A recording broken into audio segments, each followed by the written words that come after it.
وكونوا مع الصادقين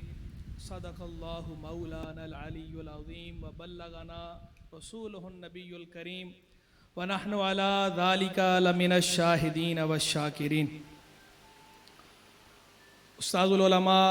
مفکر اسلام حضرت قبلہ علامہ رضوان احمد نقشبندی صاحب دامت برکاتہم العالیہ، شیخ الحدیث و محتمم جامعہ انوار القرآن، اسٹیج پر موجود دیگر مقتدر علماء کرام، منتظم شیخ عمران الحق نورانی صاحب اور حاضرین و سامعین، آج کی یہ مبارک بزم امام ربانی مجدد الف ثانی حضرت سیدنا شیخ احمد سرہندی رحمہ اللہ اور امام اہل سنت اعلیٰ حضرت امام احمد رضا خان رحمہ اللہ کو خراج تحسین پیش کرنے کی غرض سے منعقد کی گئی ہے. دونوں ہی بزرگ اپنے اپنے زمانے میں مجدد اور دونوں ہی انتہائی اعلیٰ ویژن رکھنے والی شخصیات تھے.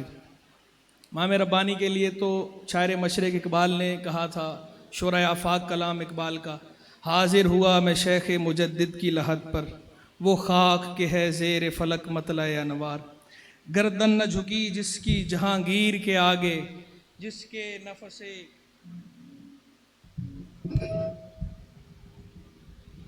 گردن نہ جھکی جس کی جہانگیر کے آگے، جس کے نفس گرم سے ہے گرمی احرار. امام ربانی کو خراج تحسین تو انشاءاللہ علامہ صاحب قبلہ پیش فرمائیں گے. میں اعلیٰ حضرت امام اہل سنت کے حوالے سے، ان کے علم حدیث کے حوالے سے کچھ گزارشات کروں گا. اعلیٰ حضرت امام اہل سنت امام احمد رضا خان رحمہ اللہ اس برِ صغیر پاک و ہند میں دنیائے علم و فضل کا آفتاب ہے. اللہ نے آپ کو جو جودت طبع عطا فرمائی، جو اللہ نے آپ کو ذہن رسا عطا فرمایا، آپ کی فکر خدا داد، وہ جس کے لیے کہا نا کہ فکر خدا داد سے روشن ہے زمانہ، تو آپ کی اس فکر خدا داد سے زمانہ روشن ہوا. کون سا ایسا علم ہے، کون سا ایسا فن ہے جس میں آپ ید طولہ نہ رکھتے ہوں؟ کسی بھی فن کی طرف دیکھیں، کسی بھی علم کی طرف دیکھیں، ہمیں اعلیٰ حضرت اس کے اندر اعلیٰ حضرت ہی نظر آتے ہیں. آپ نے خود اپنے علوم و فنون کی جو فہرست بیان فرمائی ہے تو 55 علوم بیان کیے ہیں. جو آپ نے علماء حرمین طیبین کو سند حدیث عطا فرمائی تھی، وہ چھپی ہوئی ہے لجادات المتینہ لعلماء بکہ والمدینہ کے نام سے. اس میں آپ نے خود اپنے علوم کی فہرست دی ہے. وہ علوم بیان کیے پہلے کہ جو آپ نے باقاعدہ اساتذہ سے سیکھے، پھر آپ نے ان علوم کی فہرست بیان فرمائی کہ جو بغیر اساتذہ کے اپنے ذاتی مطالعے سے آپ نے اخذ کیے. پھر اس کے بعد آپ نے ان علوم کی فہرست بیان فرمائی کہ جن کے لیے آپ نے کہا کہ یہ بغیر استادوں سے سیکھے اور بغیر پڑھے یہ مجھ پہ آسمانی فیض ہے. اس کو آپ نے آسمانی فیض سے تعبیر فرمایا، جسے ہم عرف عام میں علم لدنی کہتے ہیں. تو آپ نے خود یہ کیٹاگرائز کر کے، کلاسیفائی کر کے 3 حصوں میں اپنے علوم بیان فرمائے. تو 55 علوم آپ نے خود بیان فرمائے کہ جن پہ آپ کو مہارت حاصل تھی. چونکہ بعد میں علوم شاخ در شاخ تقسیم ہوتے چلے گئے ہیں وقت کے ساتھ ساتھ، تو انہی علوم کی آگے اب مزید شاخیں نکل آئی ہیں. تو مزید شاخیں نکلنے کی وجہ سے وہ علوم جو اعلیٰ حضرت نے جنہیں 55 فرمایا تھا تو اب 55 سے بڑھ گئے.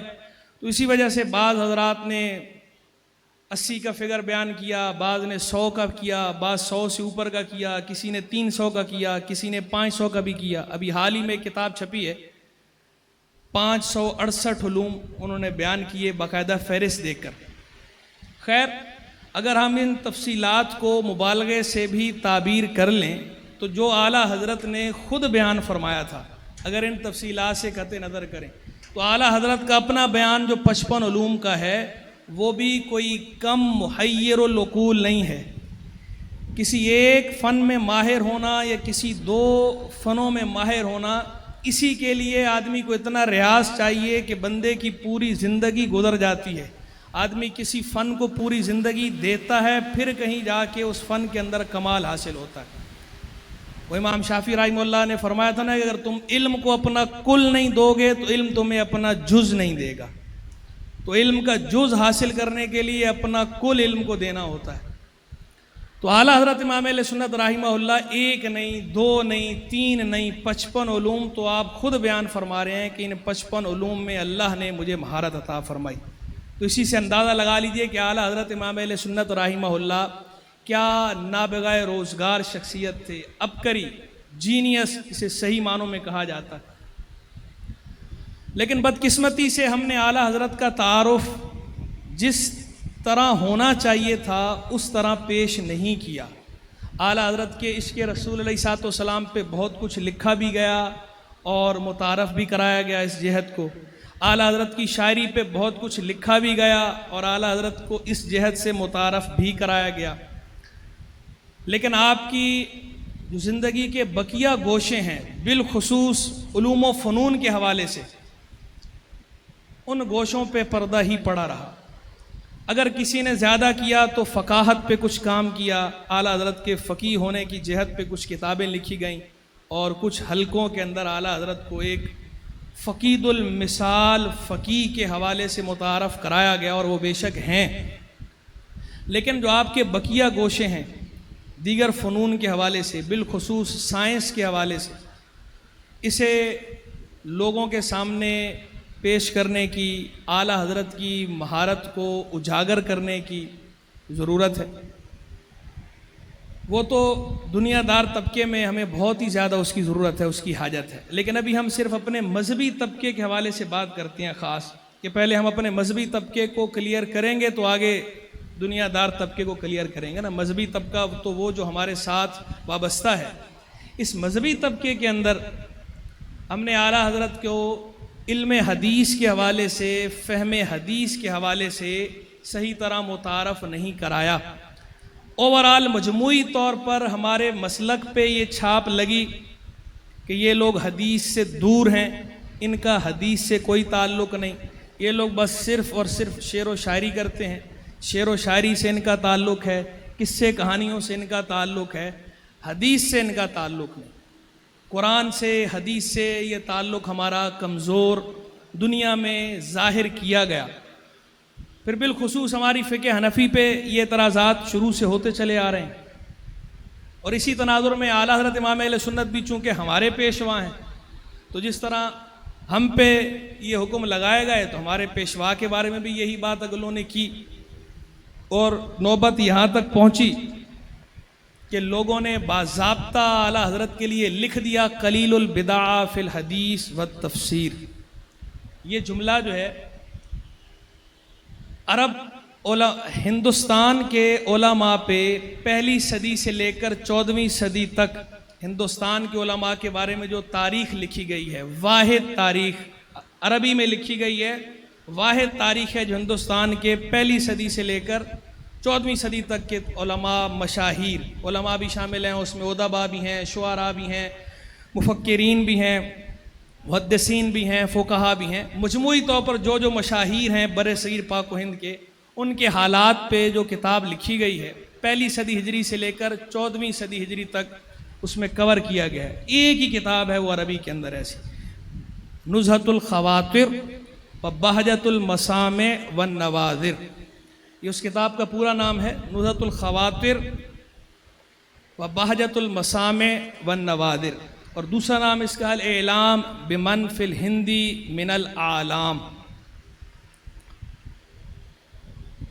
عرب دنیا کو برِ صغیر پاک و ہند کے علماء سے متعارف کرانے کا سب سے بڑا اور ان کی نظر میں سب سے مستند ذخیرہ یہی کتاب ہے۔ یہ ان کا بنیادی اور پرائمری سورس ہے کہ جب بھی عرب علماء برِ صغیر پاک و ہند کے علماء کے بارے میں کچھ جاننا چاہتے ہیں، ان کا ترجمہ چاہتے ہیں، ترجمہ مانا تعارف، ہمارے اردو میں تو ترجمہ ٹرانسلیشن کو کہتے ہیں، عربی میں جو ہے وہ ترجمہ ٹرانسلیشن کے لیے بھی بولا جاتا ہے، عنوان کے لیے بھی بولا جاتا ہے، اور تعارف اور تذکرے کے لیے بھی بولا جاتا ہے۔ جو حدیث کے طلباء ہیں وہ اس سے بخوبی آگاہ ہیں، اور عموماً کتابوں میں لکھا ہی ہوتا ہے نا ترجمۃ المؤلف، ترجمۃ مصنف، یعنی مصنف کا تعارف، مؤلف کا تعارف۔ تو برصغیر پاک و ہند کے علماء کا جب بھی ترجمہ کوئی جاننا چاہتے ہیں تو وہ اس کتاب کی طرف رجوع کرتے ہیں۔ کتاب کس کی لکھی ہوئی ہے؟ کتاب لکھی عبدالحی ندوی لکھنوی نے۔ ان کا تعلق ہمارے اہل سنت کے ساتھ نہیں تھا۔ پھر اس کتاب پہ بعد میں دوبارہ جب شائع کیا تو اس پہ کام کیا ان کے بیٹے نے، ابو الحسن علی ندوی نے۔ عالم عرب کے اندر ابو الحسن علی ندوی کا بھی نام خود ایک رائج الوقت سکے کی حیثیت رکھتا ہے۔ تو اس کتاب کی 8 جلدیں ہیں۔ 8ویں جلد کے اندر اعلیٰ حضرت کا تعارف بھی لکھا، کیونکہ مصنف خود جو ہے وہ اعلیٰ حضرت کا ہم اثر تھا، انتقال اعلیٰ حضرت سے پہلے ہو گیا تھا لیکن اعلیٰ حضرت کا ہم اثر ہے۔ تو اس نے ترجمہ لکھا ترجمۃ المفتی احمد رضا البریلوی، اس نام سے۔ چند سطروں پہ ترجمہ ہے لیکن بہرحال اس نے تعریف ہی کی، اگرچہ معمولی سے کی لیکن تعریف کی چند سطروں پر ہے۔ اس کے بعد آگے قوسین میں عبارت شروع ہوتی ہے جو کئی صفحات تک پھیلتی چلی جاتی ہے۔ تو وہ جو قوسین کی عبارتیں ہیں، اس قوسین کی عبارات میں ایک عبارت یہ ہے قلیل البداع فی الحدیث والتفسیر، کہ یہ حدیث اور تفسیر میں فرو مایا تھے، اس میں ان کی پونجی بہت کم تھی، ہتھے پلے کچھ نہیں تھا۔ یہ جملہ اس میں لکھا ہوا ہے۔ غالب گمان یہ ہے کہ یہ جو قوسین کی عبارت ہے یہ ابو الحسن ندوی کا اضافہ ہے، عبدالحی ندوی لکھنوی کی طرف سے یہ کومنٹ نہیں ہے، لیکن خیر کومنٹ عبدالحی ندوی کا ہو یا ابو الحسن ندوی کا ہو، اس کے بیٹے کا ہو، بہرحال اس کومنٹ سے نقصان یہ ہوا کہ پوری عرب دنیا کے اندر اعلیٰ حضرت کا جو تعارف گیا وہ تعارف یہ گیا کہ حدیث اور تفسیر میں یہ بالکل فرو مایا ہیں، حدیث اور تفسیر میں ان کو کوئی مہارت نہیں تھی کسی قسم کی۔ ہاں فقہ کے بارے میں بہرحال ضرور اس نے تسلیم کیا، کہا یندرو نظیرہ فی اثرہ فی الاطلاع علی الفقہ الحنفی و جزیات ہی، کہ فقہ حنفی اور اس کی جزیات پر اطلاع میں ان کے زمانے میں ان کی نظیر نہیں پائی جاتی تھی، یہ اعتراف اس میں بہرحال موجود ہے۔ تو فقہی جہت کو تو اس نے تسلیم کیا،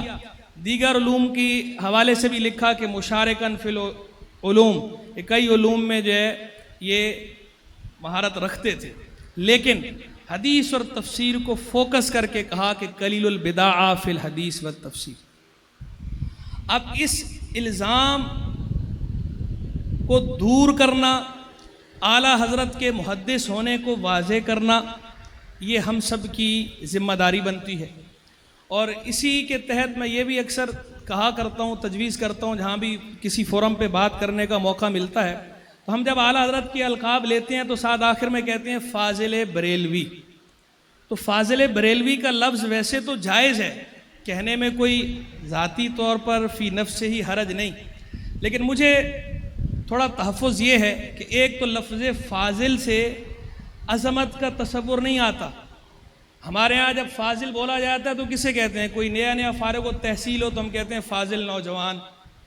یعنی یہ درس نظامی سے نیا فارغ و تحصیل ہوا ہے تو اس نے فضیلت حاصل کر لی ہے، فضیلت کی ڈگری حاصل کر لی ہے، یہ فاضل ہے۔ کبھی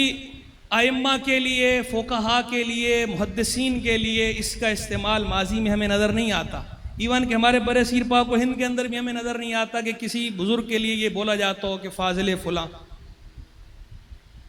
تو ایک تو اس کے اندر جو ہے وہ مطلوبہ عظمت جو ہے اس کا عکس نظر نہیں آتا، دوسرا اور زیادہ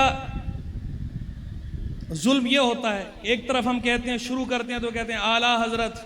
امام اہل سنت، یعنی ہم نے اتنا بڑا لقب لیا، اور اس کے فوراً بعد آگے ہم کہتے ہیں فاضل بریلوی۔ یعنی کسی کے بارے میں آپ پہلے یہ کہیں کہ جناب شیخ الحدیث، استاد العلماء، مفتی، مفکر اسلام، اور پھر آخر میں کہتے ہیں فاضل کراچی۔ تو یہ شتر غربا جسے کہا جاتا ہے نا، شتر غربا کا عیب ادبی ٹرمنالوجی میں، تو یہ شتر غربا کا عیب بھی محسوس ہوتا ہے۔ تیسری بات یہ ہے کہ اگر اس لفظ فاضل بریلوی کی بجائے یہاں پر ہم محدث بریلوی ایڈ کر دیں، کیونکہ ہماری زبانوں پہ چڑھا ہوا ہے، اور ایک لفظ جب زبان پہ چڑھا ہوا ہوتا ہے تو اس کو پھر اتارنا مشکل ہوتا ہے، تو بجائے یہ کہ ہم یہ قدغن لگائیں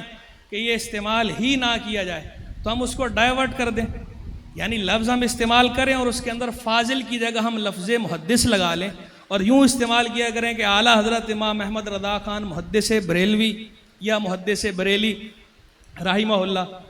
تو وہ جو اس لفظ کے ذریعے تاثر ایک پیدا ہو رہا ہے، جو اچھا تاثر نہیں مل رہا، وہ بھی دور ہو جائے گا، زائل ہو جائے گا، اور دوسرا جب بار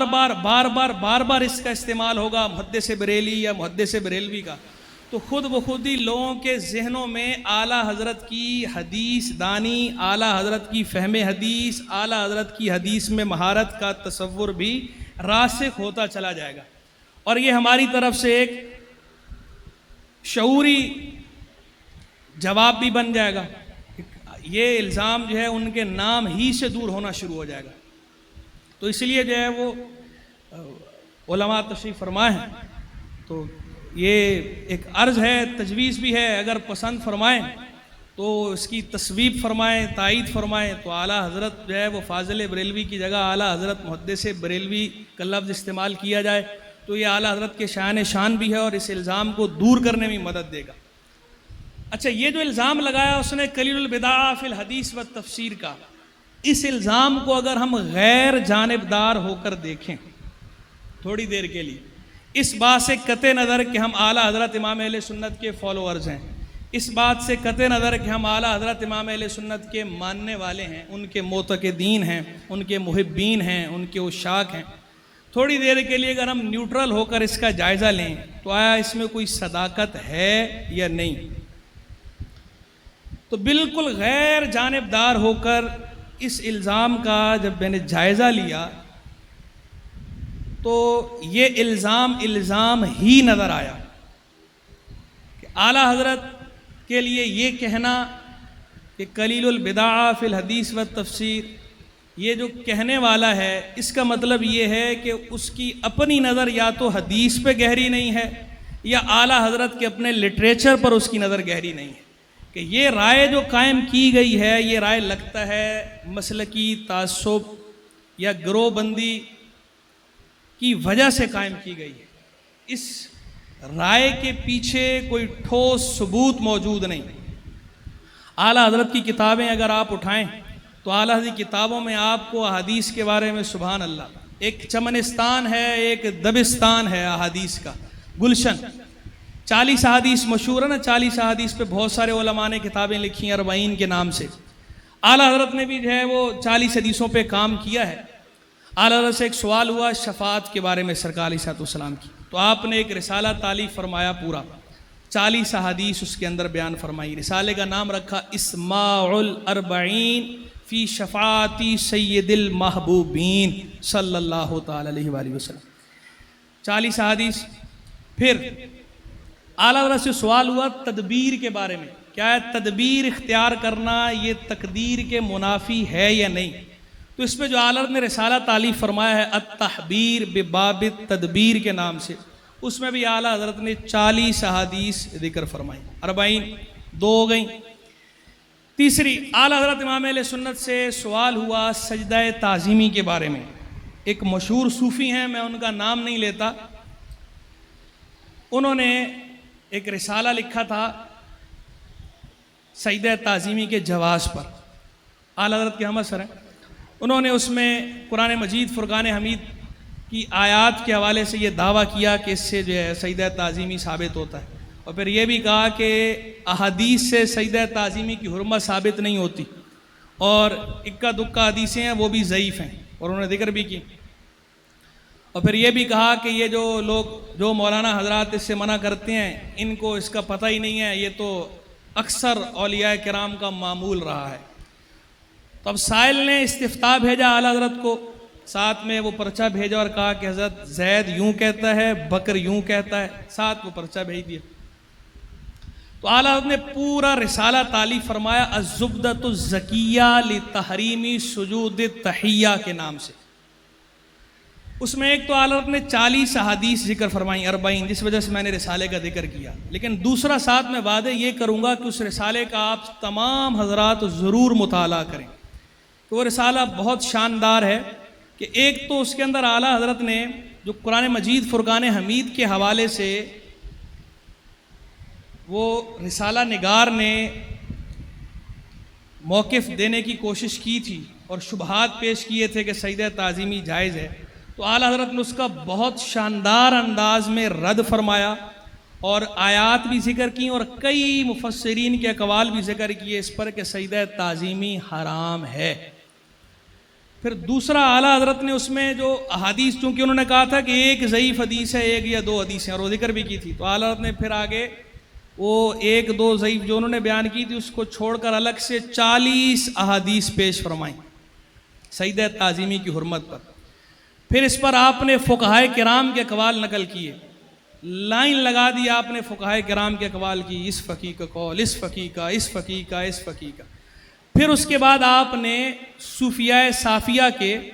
اولیاء کاملین کے حوالے سے جو موقف ہے سجدہ تعظیمی کا آپ نے وہ بیان فرمایا۔ تو یعنی تفسیر، حدیث، فقہ، تصوف، چاروں جہتوں سے اعلیٰ حضرت امام اہل سنت رحمہ اللہ نے سجدہ تعظیمی کی حرمت کو بھی واضح کیا اور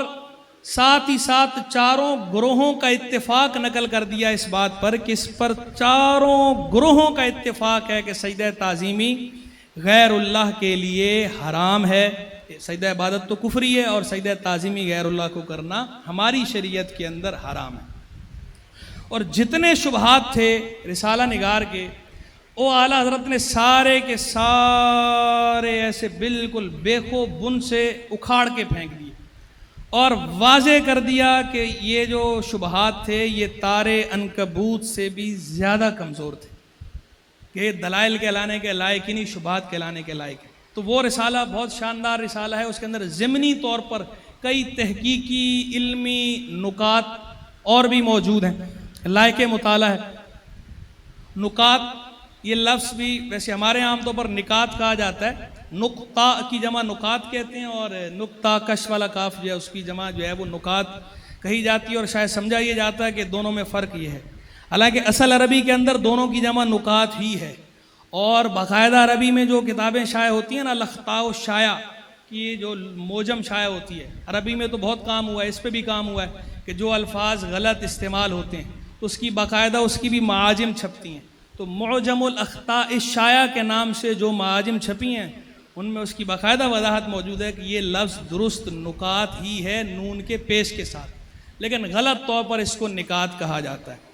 تو لیکن یہ جو غلطی ہے چونکہ یہ ہمارے لوگوں کی ایجاد نہیں ہے، یہ ایجاد عربوں کی ہے، یعنی یہ غلطی عربوں نے پہلے کی، عربوں میں رائج ہوئی اور عربوں سے ہمارے اردو والوں میں آ گئی،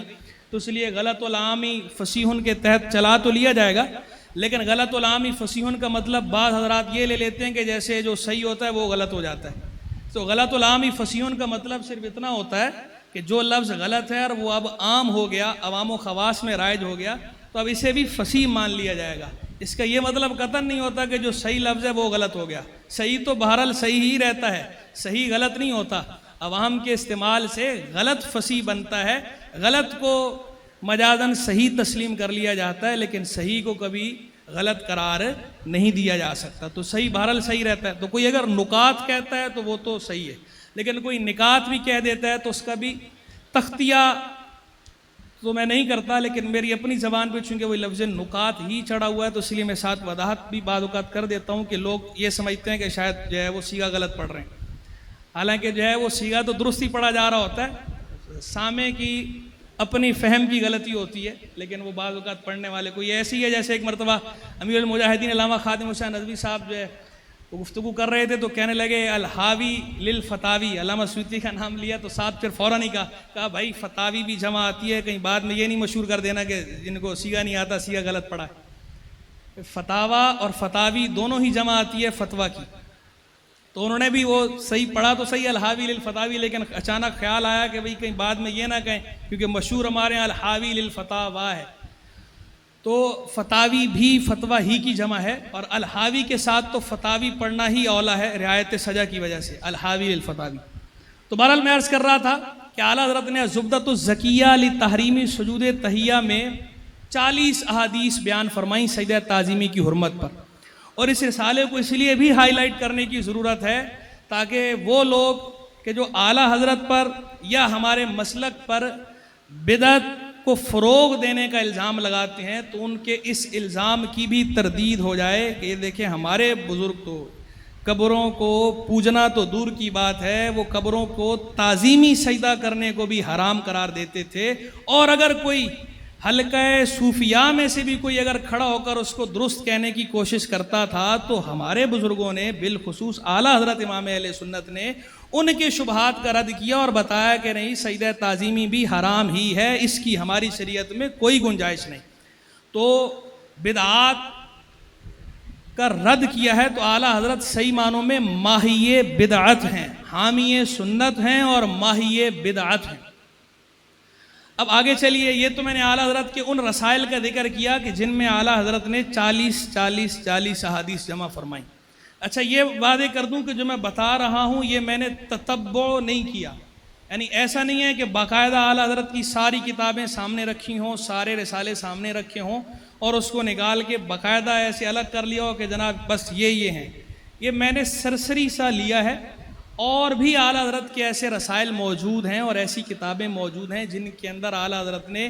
40 حدیث بھی نقل کی ہوں گی، اس سے زائد بھی کی ہوں گی۔ تو میں صرف بطور مثال ذکر کر رہا ہوں، یہ بات ذہن میں راسخ کرنے کے لیے کہ وہ جو الزام لگایا گیا وہ الزام بے بنیاد ہے اور وہ الزام محض ہی ہے۔ تو اعلیٰ حضرت امام اہل سنت رحمہ اللہ سے داڑھی شریف کے بارے میں سوال کیا گیا، اعلیٰ حضرت نے جواب میں رسالہ تالیف فرمایا لمعۃ الضحیٰ فی اعفاء اللحیٰ۔ اس میں اعلیٰ حضرت نے 56 احادیث نقل فرمائی، ابھی تو 40 کی بات ہو رہی تھی، اس میں اعلیٰ حضرت نے 56 احادیث نقل فرمائی۔ پھر اعلیٰ حضرت امام اہل سنت رحمہ اللہ سے والدین کے حقوق کے بارے میں جہاں سوال ہوا تو آپ نے وہاں پہ 91 احادیث نقل فرمائی، 91۔ پھر آپ سے سوال پوچھا گیا حضور جان عالم صلی اللہ تعالی علیہ وآلہ وسلم کے افضل الانبیاء ہونے کے حوالے سے۔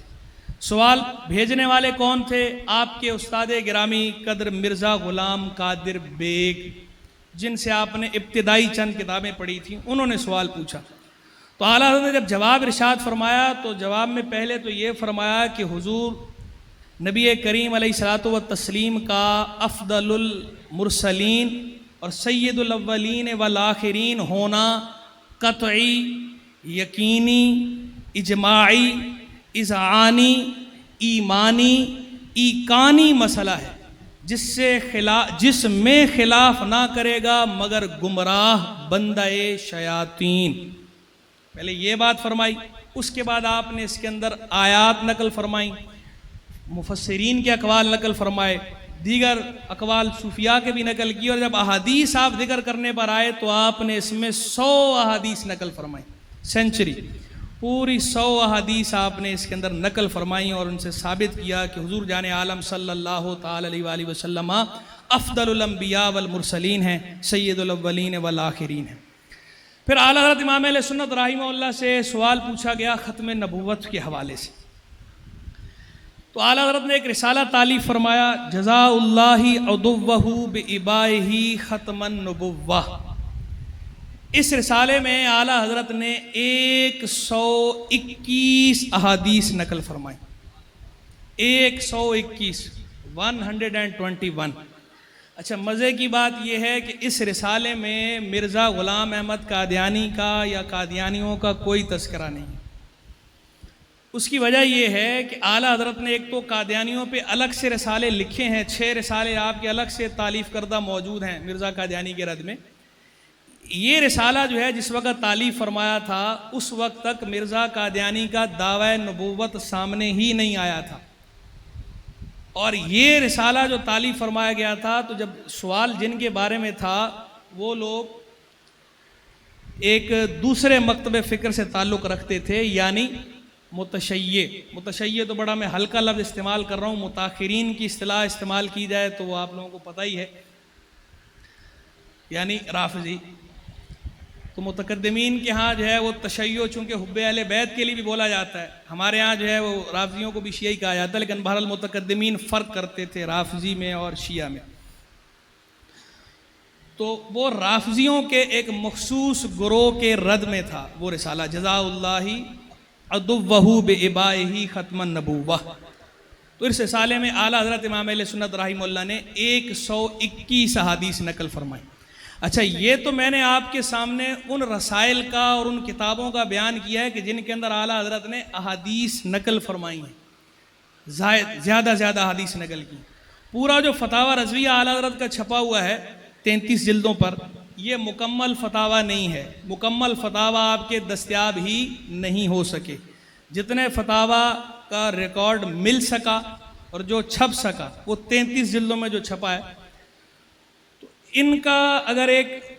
طائرانہ جائزہ لیں تو اس میں جو احادیث ہیں اس مجموعہ فتاوی کے اندر 35,000 سے زائد احادیث ہیں۔ کتنی؟ 35,000 سے زائد احادیث اس مجموعہ فتاوی جو چھپا ہوا ہے اس کے اندر موجود ہیں۔ آپ بتائیے، اور پھر اس ہستی پر اگلا الزام لگا رہا ہے کہ قلیل البدع فی الحدیث والتفسیر۔ یہ انصاف کا چراغ گل کرنے والی بات نہیں کہ کیسے جو ہے وہ دھڑلے کے ساتھ یہ بات لکھ دی گئی اور بغیر سوچے سمجھے کہ ان کے فہم حدیث کا اور حفظ حدیث کا عالم یہ ہے۔ یہ تو بھی میں نے صرف حفظ حدیث کو آپ کے سامنے رکھا ہے، فہم حدیث تو ایک الگ ٹاپک ہے۔ فہم حدیث کو تو بھی میں نے بیان ہی نہیں کیا۔ فہم حدیث سے مراد یہ کہ جہاں جہاں دیگر شارحین نے کسی حدیث پہ کلام کیا اور اعلیٰ حضرت نے وہاں پہ اس حدیث کی ایک الگ توجیہ بیان کی، اور ایسی توجیہ بیان کی کہ وہ بالکل بے غبار کہ جس توجیہ پر کوئی اعتراض نہیں قائم ہوتا، اور وہ جو شارح حدیث جو بیان کر رہے ہیں اس توجیہ پہ اعتراض قائم ہوتا ہے، تو اعلیٰ حضرت الگ سے توجیہ بیان کرتے ہیں اور ان کی توجیہ کے بارے میں بتاتے ہیں کہ یہ اس توجیہ پہ یہ اعتراض ہے، لہذا یہ توجیہ درست نہیں، بے غبار توجیہ یہ ہے، پھر وہ توجیہ بیان کرتے ہیں۔ تو یہ تو ایک الگ مستقل موضوع ہے، اس پہ تو الگ ایک مکمل تحقیقی مقالہ لکھا جا سکتا ہے۔ خود میرے اپنے پاس جو نشانات لگے ہوئے ہیں، اگر اسی کو میں ایسے ترتیب دوں تو بہت آسانی کے ساتھ ایک ضخیم جلد جو ہے، جیسے یہ فتاوی رضویہ کی جلدیں ہیں ضخیم، ایسی ایک ضخیم جلد جو ہے بآسانی صرف اسی کی آ سکتی ہے کہ اعلیٰ حضرت امام اہل سنت رحمہ اللہ کا فہم حدیث اور یہ شارحین حدیث اور ان کی شروع پر اعلیٰ حضرت کا کلام۔ پھر اعلیٰ حضرت امام اہل سنت نے جو شروع پر حواشی اور تعلیقات لکھے ہیں، ارشاد الساری علامہ قسطلانی کی جو بخاری کا مشہور حاشیہ ہے، تو ارشاد الساری پہ ارشاد الساری علامہ قسطلانی رحمہ اللہ کی اس پہ اعلیٰ حضرت کے حواشی اور تعلیقات موجود ہیں، چھپے ہوئے بھی ہیں، اس کا اردو ترجمہ بھی دستیاب ہے۔ ہمارے جامعہ نظامیہ رضویہ لاہور کے بہت زبردست اور منجھے ہوئے مدرس تھے، اور امیر المجاہدین علامہ خادم حسین رضوی صاحب سمیت کئی بڑے علماء کے استاد تھے، علامہ رشید احمد نقشبندی رحمہ اللہ، انہوں نے اس کا ترجمہ فرمایا تھا ارشاد الساری پہ اعلیٰ حضرت کے تعلیقات کا، وہ بھی چھپا ہوا ہے۔ یہ علامہ رشید نقشبندی صاحب رحمہ اللہ وہ ہستی ہیں جو بڑی شخصیات ہوتی ہیں، بڑی شخصیات کی تعمیر و تربیت میں بہت سے لوگوں کا کردار ہوتا ہے۔ تو امیر المجاہدین کا ایک پہلو لوگوں کے سامنے ہے علامہ خادم حسین رضوی صاحب کا، ان کی شخصیت سازی میں پیچھے جن لوگوں کا ہاتھ ہے وہ بہت سے لوگوں سے اوجھل ہیں، ان میں سے ایک علامہ رشید احمد نقشبندی رحمہ اللہ ہے۔ علامہ خادم حسین رضوی صاحب خود یہ بات بتاتے تھے کہ جب استاد گرامی قدر علامہ رشید احمد نقشبندی رحمہ اللہ یہ کبھی کہیں جاتے تھے بیان وغیرہ کے لیے، پروگرام کے لیے، تو مجھے بھی کبھی کبھی ساتھ لے جاتے تھے۔ جیسے بڑے اساتذہ کی ہوتی ہے عادت، جاتے ہیں کہیں تو کسی نہ کسی طالب علم کو ساتھ لے جاتے ہیں تاکہ وہ بھی سیکھے دیکھے۔ تو کہنے لگے کہ ہم نے جانا تھا رائے ونڈ جانا تھا، وہاں بیان تھا۔ رائے ونڈ سے مراد ادھر نہیں ہے، تو وہی علاقہ لیکن ان کے ہاں نہیں۔ تو کہنے لگے ہم ٹرین میں بیٹھے، تو جب ٹرین میں بیٹھے تو چونکہ ہم پہنچے اسٹیشن پہ تو ٹرین چھوٹنے والی تھی، ٹکٹ لینے کا ٹائم نہیں تھا، تو ہم ایسے ہی بیٹھ گئے، اندر بیٹھ گئے۔ ذہن میں یہ تھا، استادوں نے فرمایا کہ ٹی ٹی آئے گا تو اس سے لے لیں گے ٹکٹ۔ رائے ونڈ پہنچ گیا، ٹی ٹی بھی نہیں آیا۔ تو ہم پہنچ گئے، ہم اتر گئے ٹرین سے۔ اگلے دن جب استاد صاحب آئے سبق پڑھانے کے لیے تو مجھے بعد میں جیب سے پیسے نکال کے دیے اور کہا کہ بیٹا یہ جاؤ ٹرین سے 2 ٹکٹ لے لو اسٹیشن پہ جا کے، اور وہ 2 ٹکٹ لے کے پھاڑ کے پھینک دینا۔ تو میں نے کہا کہ استاد جی کیوں پھاڑ کے کیوں پھینکنا؟ کہا وہ کل ہم نے جو سفر کیا تھا نا تو وہ بغیر ٹکٹ کے کرنا جائز تو نہیں تھا، تو ہم نے کرنا تھا، تو یہ ان کی امانت ہے، ان کو لوٹانی ہے، تو چلو اسی بہانے ہی ان کو ان کے کچھ پیسے واپس مل جائیں۔ اب یہ بظاہر دیکھنے میں تو چھوٹی سی بات ہے، لیکن یہ چھوٹی بات نہیں ہے، بہت بڑی بات ہے۔ جب پیچھے استادوں نے تربیت اس طرح کی ہوتی ہے نا، تو پھر علامہ خادم حسین ندوی جیسے لوگ یہ کہتے ہیں کہ کوئی 22 کروڑ نہیں 22 روپے ثابت کر دے میرے بارے میں تو آ کر میری قبر پہ جو ہے وہ کوڑے لگائے۔ یہ دعویٰ پھر ایسی تو نہیں کیا انہوں نے کہ 22 روپے کوئی ثابت نہیں کر سکتا، کہ پیچھے تربیت کن اساتذہ کی تھی کہ وہ جنہوں نے وہ 5 روپے کا ٹکٹ جو ہے جنہوں نے وہاں ان کو یہ سمجھایا کہ نہیں۔ تو جب وہ بچپن سے ہی تربیت اس انداز پر ہوئی ہے تو یقیناً آدمی پھر آگے جب پہنچتا ہے تو وہاں وہ تربیت اسے کام آتی ہے۔ تو خیر اعلیٰ حضرت امام اہل سنت رحمہ اللہ نے ارشاد الساری پہ حاشیہ لکھا، اعلیٰ حضرت رحمہ اللہ نے مرقات المفاتیح پہ حاشیہ اور تعلیقات اعلیٰ حضرت کی ہیں، اسی طرح اشیاۃ اللمات شیخ محقق کی اس پہ اعلیٰ حضرت کی تعلیقات اور حواشی ہیں۔ پھر اعلیٰ حضرت کا جو رجال پر کام ہے، جر و تعدیل اور رجال پر، وہ ایک الگ کام ہے۔ جر و تعدیل رجال اس پہ اعلیٰ حضرت، تقریب و تہذیب پہ اعلیٰ حضرت کی تعلیقات ہیں، تہذیب و تہذیب پہ اعلیٰ حضرت کی تعلیقات ہیں، خلاصۃ و تہذیب الکمال اس پہ اعلیٰ حضرت کی تعلیقات ہیں، میزان الاعتدال پہ اعلیٰ حضرت کی تعلیقات ہیں۔ یہ وہ آدمی ہے کہ جس کا علوم الحدیث کے کسی گوشے کو دیکھیں اس پہ کام کرتا نظر آ رہا ہے۔ موضوعات کو لیں، علامہ ابن جوزی کتاب الموضوعات، اس پہ علامہ سیوطی کی جو التعقبات علی الموضوعات ہے، اس التعقبات پہ اعلیٰ حضرت کے حواشی موجود ہیں۔ پھر ضعیف اور واہی روایتوں کے بارے میں جو علامہ ابن جوزی نے کتاب الگ سے لکھی علل المتناہیہ، اس پہ اعلیٰ حضرت کے تعلیقات اور حواشی موجود ہیں۔ پھر حافظ سخاوی رحمہ اللہ نے جو کتاب لکھی ہے مشاہیر روایات کے بارے میں، مشہور روایتیں جو ہیں، المقاصد الحسنہ، اس المقاصد الحسنہ پہ اعلیٰ حضرت کا تعلیقات اور حواشی موجود ہیں۔ پھر یہ جو الجامع الصغیر ہے علامہ سیوطی کی، اس الجامع الصغیر کتاب پہ علامہ مناوی رحمہ اللہ نے شرح تحریر فرمائی ہے التحسیر کے نام سے، 2 شرحیں لکھی ہیں علامہ مناوی نے، ایک التحسیر ہے اور ایک دوسری شرح جو علامہ مناوی رحمہ اللہ کی ہے اس کا نام ابھی تھوڑا مجھے ڈاؤٹ ہو رہا ہے، فتح کا لفظ آتا ہے اس کے اندر، جی فیض القدیر، علامہ صاحب ماشاء اللہ جزاک اللہ، فیض القدیر۔ علامہ مناوی رحمہ اللہ نے 2 شرحیں لکھی، ایک فیض القدیر اور دوسری جو ہے وہ التحسیر۔ تو یہ جو التحسیر ہے علامہ مناوی رحمہ اللہ کی، اس التحسیر پہ بھی اعلیٰ حضرت کی تعلیقات موجود ہیں۔ ویسے اس جامع الصغیر کا ایک حاشیہ اور بھی علامہ حفنی رحمہ اللہ کا، حاشیۃ الحفنی کے نام سے، وہ بھی چھپا ہوا ہے، عام دستیاب ہے۔ تو اعلیٰ حضرت نے اتنا کام کیا اس پر۔ پھر مصطلح الحدیث کے حوالے سے جو آپ نے نکات بیان فرمایا، آپ کا رسالہ حاجز البحرین دیکھیں، منیر العین دیکھیں، الحاد الکاف فی حکم الضعاف دیکھیں، یہ رسالہ اعلیٰ حضرت رحمہ اللہ کا، الفضل الموہبی فی معنی اذا صح الحدیث و مذہبی، یہ سارا اعلیٰ حضرت کا وہ کام ہے، اس کو دیکھ کر آدمی بے ساختہ پکار اٹھتا ہے کہ یہ تو اپنے زمانے کے سب سے بڑے محدث تھے،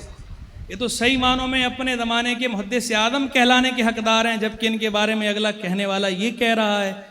اور انصاف کا خون کر رہا ہے کہ قریب البدع فی الحدیث والتفسیر۔ اور یہ ایک تو فتاوی رضویہ کی جلد میں ساتھ لے کر آیا تھا، لیکن چونکہ وقت جو ہے انشاءاللہ یار زندہ صحبت باقی پھر کبھی۔ اعلیٰ حضرت کا ایک رسالہ ہے صفائح اللجین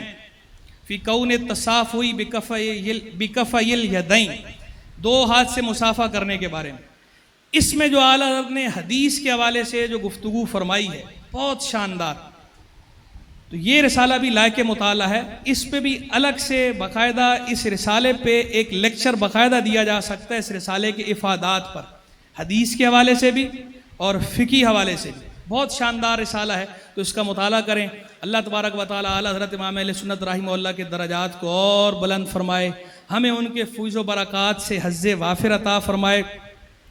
اللہ تبارک و تعالی ہم سب کو علم نافع، عمل صالح اور قلب خاشع عطا فرمائے، اخلاص و استقامت کے ساتھ دین متین کی بیش از بیش خدمت کی توفیق رفیق مرحمت فرمائے۔ وآخر دعوانا ان الحمد للہ رب العالمین۔